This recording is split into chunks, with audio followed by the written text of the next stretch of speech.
Sir Jagan గారి పైన రాయదాడిలో A1 గా ఉన్న సతీష్ కి A2 గా ఉన్న దుర్గారావు చాలా పెద్ద ఎత్తున డబ్బులు ఇస్తాను అని చెప్పినట్లు వార్తలు వస్తున్నాయి సార్. అలాగే ఏదో గ్రాండ్ గా బర్త్డే కూడా సెలబ్రేట్ చేస్తాను కూడా చెప్పారంట. అందుకే సతీష్ ఈ విధంగా చేశారని కూడా అంటున్నారు.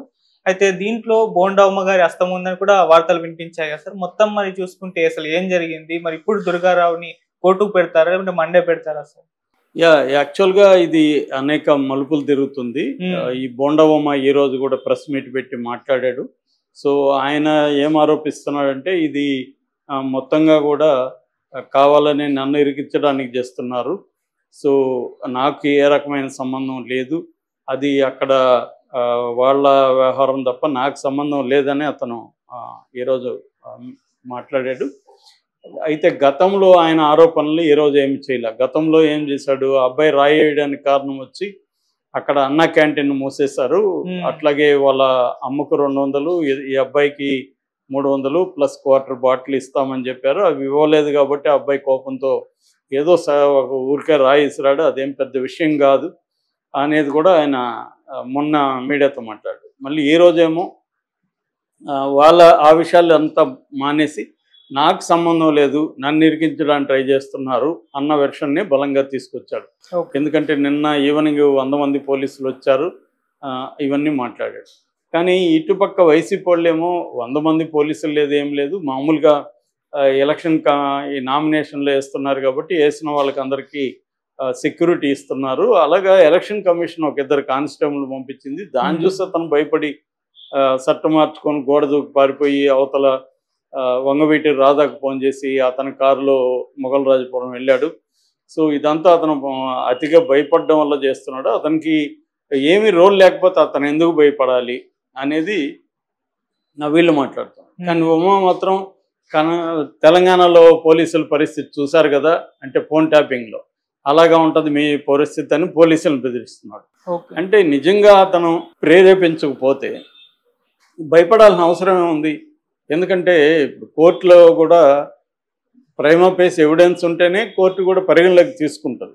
సో ఇతన్ని రోలే లేనప్పుడు కోర్టు ఎందుకు పరిగణలోకి తీసుకుంటుంది? ఒకవేళ వాళ్ళు అరెస్ట్ చేసినా బెయిల్ వచ్చేస్తుంది. ఎంతమందిని చూడలేదు మనం, తెలుగుదేశం వాళ్ళని అనేక మందిని అరెస్ట్ చేయించాడు జగన్, వాళ్ళకి ఇమీడియట్గా బెయిల్ వచ్చేసింది. సండేలు కూడా బెయిల్ ఇచ్చిన సందర్భాలు ఉన్నాయి జడ్జెస్ వాళ్ళ ఇంటి దగ్గర.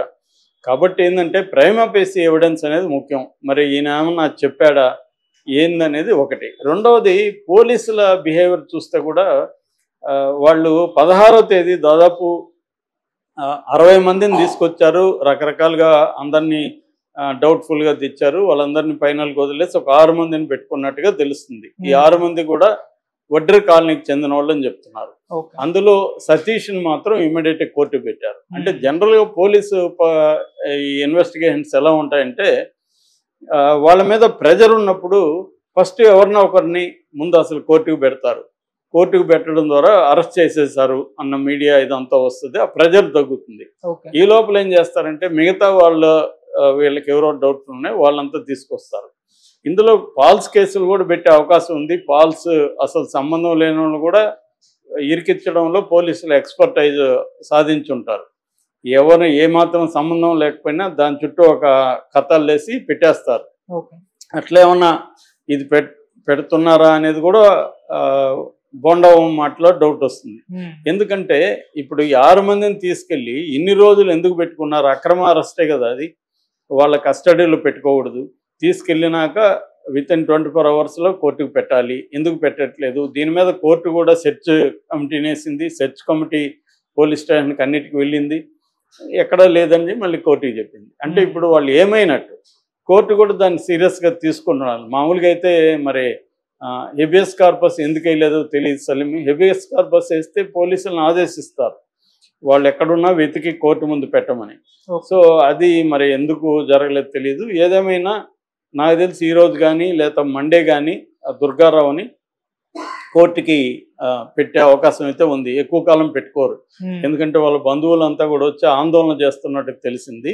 సో ఇప్పుడు వాళ్ళంతా కూడా మీడియాతో మాట్లాడుతారు. ఆల్రెడీ తెలుగుదేశం సపోర్ట్ ఉంది. ఇంకోవైపు వడ్డెర సంఘం కూడా రంగంలోకి వచ్చింది. వాళ్ళని కూడా తెలుగుదేశం వాళ్ళు రంగంలోకి దించినట్టుగా తెలుస్తుంది. వడ్డెర సంఘం వాళ్ళు తెలుగుదేశం విజయవాడ తెలుగుదేశం ఆఫీసులో వాళ్ళు సమావేశమై మేము రాష్ట్ర వ్యాప్త ఆందోళన చేస్తాము మా వాళ్ళ మీద తప్పుడు కేసులు పెట్టారు, కొంతమందిని ఇంకా కస్టడీలో పెట్టుకున్నారని వాళ్ళ ఆందోళనలో ఈ మాత్రం అంటే ఈ మేరకు అయితే న్యాయం ఉంది. ఎందుకంటే ఎవరిని కూడా అక్రమంగా బంధించడం అనేది చేయకూడదు. వాళ్ళు నిజంగా నేరం చేస్తుంటే వాళ్ళని కోర్టుకు పెడితే కోర్టులో ప్రూవ్ చేస్తే అది మంచిది. అట్లా కాకుండా వీళ్ళు లోపల పెట్టుకొని వాళ్ళని టార్చర్ చేసి వాళ్ళ దగ్గర బలవంతంగా కన్ఫెషన్ రిపోర్ట్లు రాయించుకొని వాళ్ళు ఎవరు పేర్లు చెప్పమంటే వాళ్ళ పేర్లు చెప్పే విధంగా వాళ్ళని బెదిరించి ఇవన్నీ చేసే సందర్భాలు ఎక్కువగానే ఉంటాయి. ముఖ్యంగా పేదవాళ్ళని ఇలా చేసే అవకాశాలు ఉన్నాయి. కాబట్టి ఆ రకంగా ఏమైనా బోండవమ్మని ఇరికిస్తా ఉన్నారా దీంట్లో అనే డౌట్ కూడా అయితే ఉంది.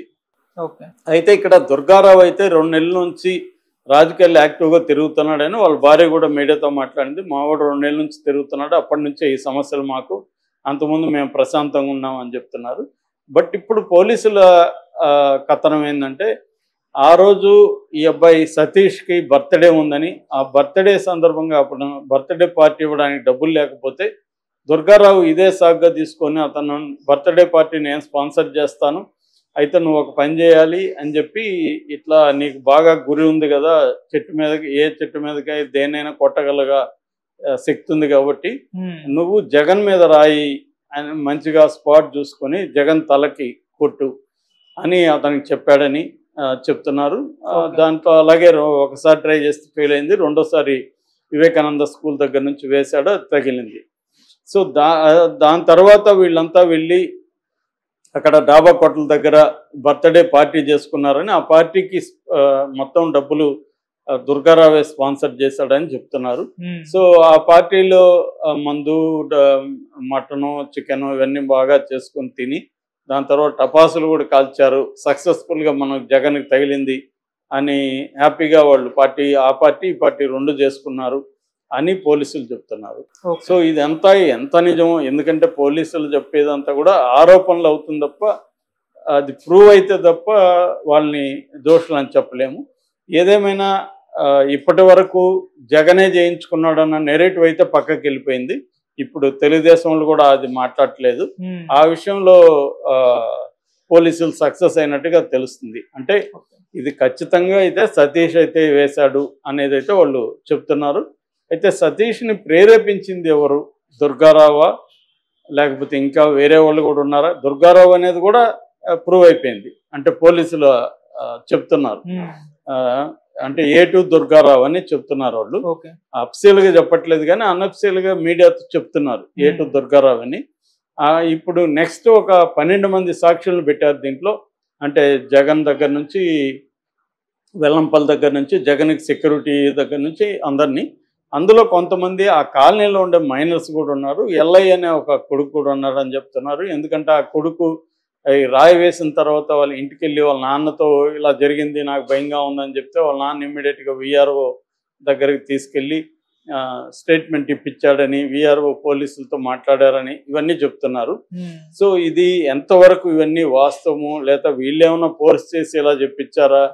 జనరల్గా ఎవరైనా ఉన్నప్పుడు పోలీసుల దగ్గరికి వెళ్ళి చెప్తారు కానీ VRO దగ్గరికి ఎందుకు వెళ్ళి చెప్పాడు ఇతను అన్న డౌట్ కూడా వస్తుంది. మేబీ అతనికి ఏమన్నా తహసీల్దార్ ఆఫీసులో ఎవరన్నా తెలిసిన వాళ్ళు ఉన్నారా, వాళ్ళ ద్వారా వెళ్ళాడా, ఇవన్నీ అనేక అనుమానాలు అయితే ఉన్నాయి పోలీస్ వెర్షన్. సో మామూలుగానే పోలీసు వెర్షన్ అనేది ప్రైమా ఫేసి ఎవరు నమ్మరు, ఎందుకంటే వాళ్ళు కేసుల్లో మనుషుల్ని ఇరికించడం అనేది వాళ్ళు ఎప్పటి నుంచో చేస్తారు. కాకపోతే ఏంటంటే ఇదంతా కూడా ఎలక్షన్ కమిషన్ ఆధ్వర్యంలో నడుస్తుంది. సో ఎలక్షన్ కమిషన్ ఈ ఆరోపణల మీద స్పందిస్తూ ఉందా? ఈ ఆరోపణలు అంటే ఇప్పుడు తెలుగుదేశం, బోండవమ్మ వీళ్ళందరూ ఆరోపణలు చేశారు, మేము CBIని డిమాండ్ చేసాం, మేమెందుకు ఇన్వాల్వ్ అవుతాం, దీంట్లో ఇన్వాల్వ్ అయింటే మేమెందుకు CBIని కోరుకుంటాం, గవర్నర్ను కూడా కలిసి దీని మీద CBI ఎంక్వైరీకి అడిగాం మేమని బోండా ఉమా చెప్తున్నాడు. అంటే దీంట్లో 2 పాసిబిలిటీస్ని మనం కాదనలేం. బోండా ఉమాకు సంబంధం లేకుండా దుర్గారావు చెప్పుండే అవకాశం ఉంది, లేదా బోండా ఉమా దుర్గారావుతో కూడా చెప్పుండే అవకాశం ఉంది. అసలు బోండా ఉమాకి సంబంధం లేకుండా కూడా వీళ్ళు ఇరికించడానికి కూడా ట్రై చేసే అవకాశం ఉంది. ఎందుకంటే పోలీస్ యంత్రాంగం ప్రధానంగా ఇప్పటికి కూడా జగన్ కంట్రోల్లోనే ఉందని వీళ్ళు ఆరోపిస్తున్నారు.